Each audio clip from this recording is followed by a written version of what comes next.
आता सुरू झाले आहेत मुलांचे स्कूल आणि टिफिनमध्ये रोज रोज काय द्यायचं हा प्रश्न प्रत्येक आईला पडतो.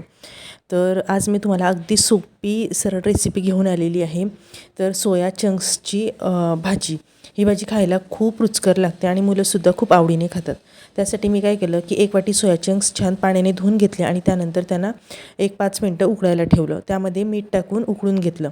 त्यानंतर मसाला तयार केला. त्यामध्ये फक्त लसूण आणि टोमॅटो याची प्युरी बनवून घेतली आणि आपले चंक्स बघा किती छान उकळून झालेले आहेत. त्यानंतर एका कढईमध्ये 1 पडी तेल घेतलं. त्यामध्ये जिरं, मोहरी आणि कढीपत्त्याची पाने घातली. ही भाजी खायला इतकी रुचकर लागते ना की मुलांचा टिफिन अगदी मुलं टिफिन अगदी संपवूनच येणार.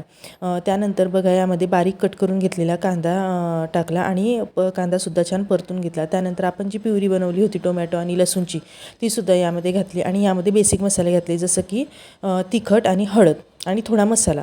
तर हे घालून झाल्यानंतर याला पूर्ण छान परतून घेतलं आणि आपले चंक्स बघा किती छान मऊ झालेले आहेत आणि पूर्ण शिजलेले आहेत.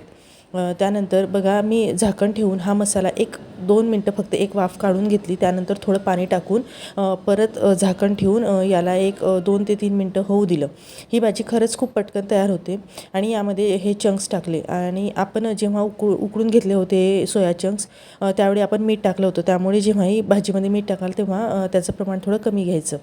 त्यानंतर मीठ घालून घेतलं आणि आपली भाजी बघा एक वाफ होऊ द्यायची याला आणि 2 ते 3 मिनटानंतर आपली भाजी लगेच तयार होते.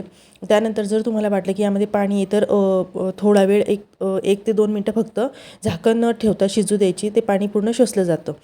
त्यानंतर यामध्ये छान हिरवीगार कोथिंबीर घालून आपली भाजी खाण्यासाठी अगदी तयार आहे आणि ही भाजी खायला खूप रुचकर लागते. त्यामुळे मुलं टिफिन पूर्ण संपवूनच येतात आणि घरीसुद्धा आपल्याला खायला खूप छान आहे. जर भाजी नसेल तर सोया चंक्स घरात असल्यास आपण लगेच ही भाजी बनवून खाऊ शकतो.